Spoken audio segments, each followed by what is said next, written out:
All right, guys, y'all had some questions and comments about the four-door Nova conversion, so I'm going to answer some of them. Now, a while back, I posted the first video on this, and really I was talking about why you would never want to do it and how difficult it would be. And in the next video, we started working on trying to do it.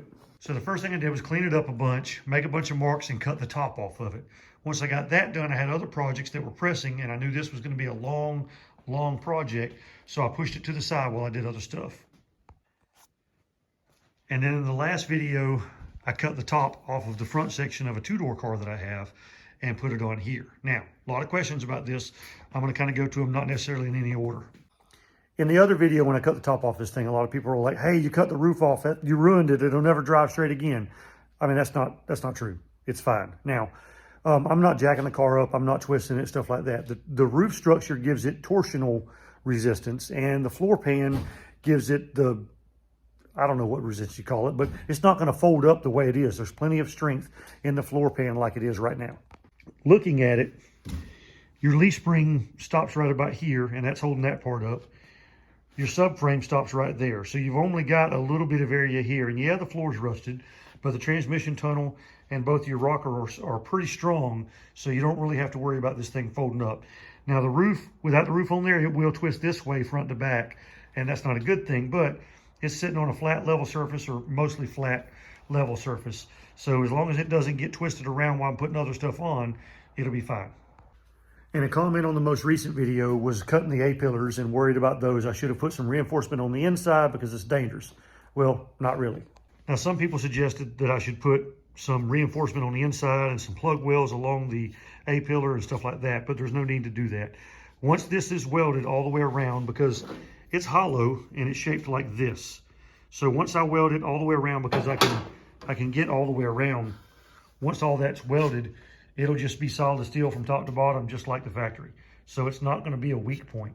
Now, one guy did suggest I should have put some rod in there so that I could take this piece off and set it down on there, weld a piece of rod sticking out so I could slide these pieces on there, and that would help hold it up where I got everything in place. And that's a good idea. And had I been by myself and didn't have anyone to help me hold it up, like my buddy Joe was the other day, then that's probably what I would have had to do, is have something welded up sticking out of here that I could slide this down on. And then, you know, that would help hold it in place while I welded it. All right, so now I'm going to cover a few things on this four-door that are the same as a two-door body, because a lot of people have asked about that. So here we go. Okay, on a four-door, everything from the steering wheel forward is exactly the same as a two-door. The fenders are the same, the subframe's the same, the cowl, the firewall, everything. Now the windshield is different. Everything on the dash is the same going forward. The roof is taller, so the windshield's taller, but pretty much everything is the same. Obviously the door's not. Now the hinges, they're in the same spot on a four-door and two-door. That's why this two-door door is on here, no trouble. The entire floor pan is the same.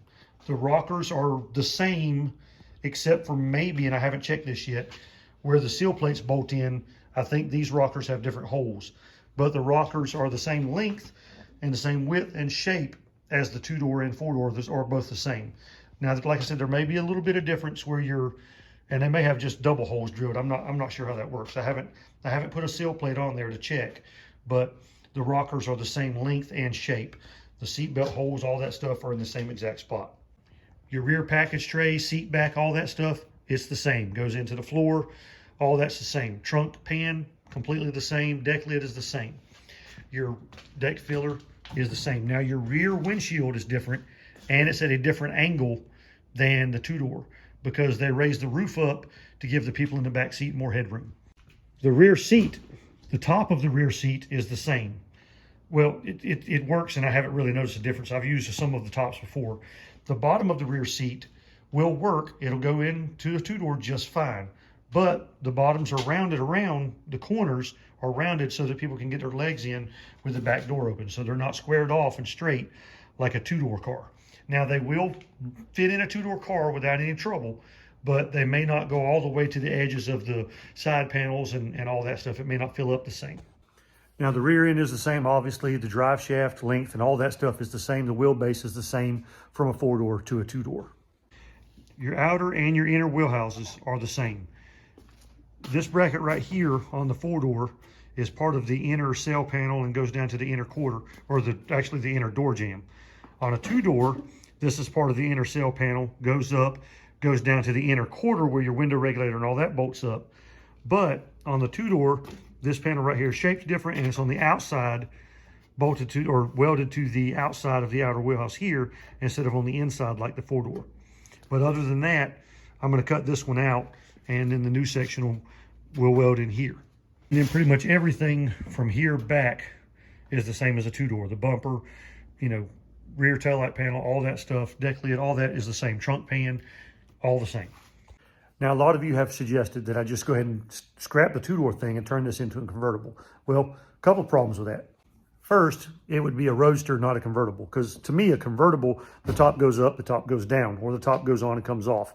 Either way, that's not what I would do if I was going to do that. I would build a roadster, which is where you just have a windshield frame, no frames around the top of the door glass, and then you have, or no door glass at all, and then you have your area around the back seat would just have a pad or something like that on there, be finished, or like the top of the windshield frame, something like that would all have a finished edge to it, and it would stay it would stay a roadster. There's never going to be a top on it at all. I will do that someday on another four-door, but not this one. I want to get this two-door swap done so I can put it behind me. Now, I'm enjoying it, but it's a lot of work. Now, as far as the hardest part, well, all the measuring and stuff to try to get everything right, it's been kind of aggravating to find a point to measure from. When I was making these cuts here, trying to find a place that was easy to measure from was a little bit difficult. Sometimes you're measuring from something that's not easy to get a straight line on, or stuff curves and stuff like that. It's hard to get an exact measurement, which is why I've got a little bit more gap here than I wanted, but it's not bad. Also, these A-pillars are a little bit curved at the bottom, and as they go up, they change shape just a little bit. So these are not exactly, they're really, really close. And by the time I get through welding it, it'll be welded, it'll be sturdy and safe like I was talking about before, but these will be really straight, but there will be a little bit of deviation in, in shape, just because there's a tiny, tiny difference in where this one was still straight and this one was narrowing up a little bit.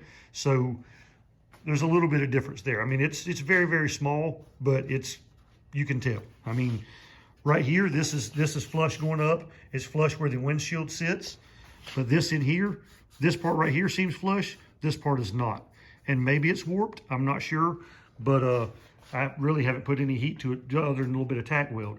So all that may move around once I weld it up, but it seems to be that it's a little bit off. This one seems a little bit, and maybe it's just the different years and stampings or something like that. I'm not sure.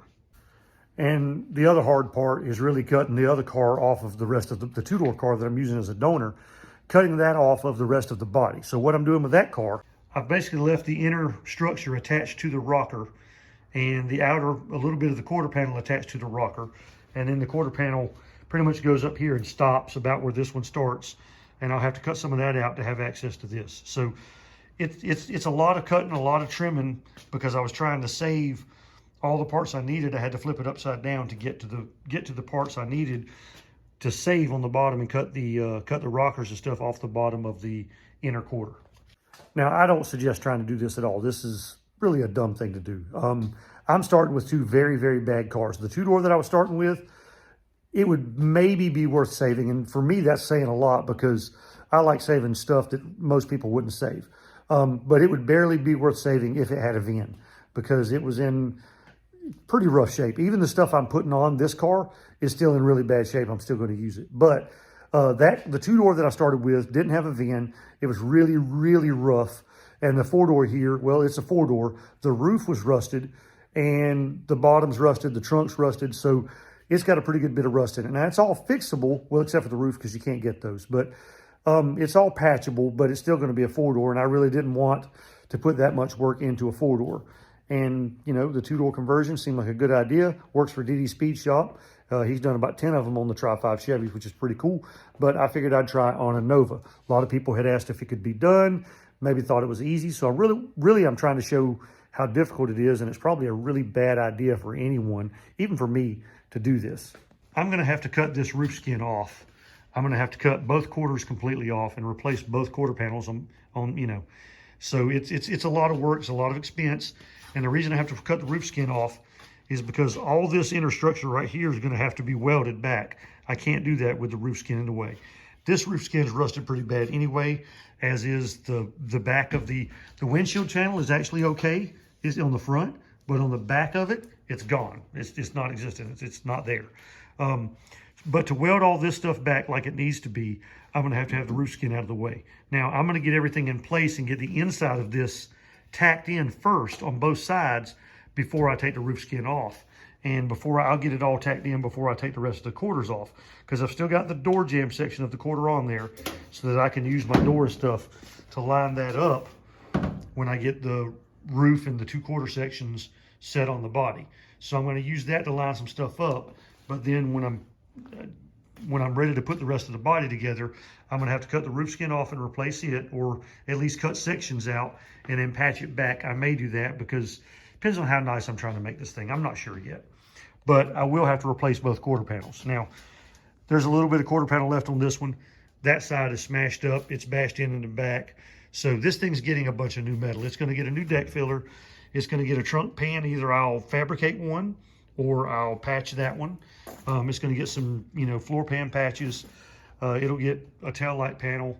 I'm going to have to pull that section of the trunk pan out because I'm not putting a whole trunk floor in it, and that section's pretty bashed in. So it'll need a lot of work back there in that corner. So the moral of the story, don't do this. It's dumb, even for me to do it. Now, I'm enjoying it. It's good. I like it. I'm trying to challenge myself to see if I can do this. I've always wondered if it could be done, especially after you see a Tri-5 done. And then when you start realizing all the differences and similarities that the 2-door and 4-door Novas have in common, you're like, hey, this might work. It's really dumb, but it might work. It's not worth it. I'm starting with 2 junky cars, and I'm ended up with a junky car, but it'll be a 2-door. We'll see you next time.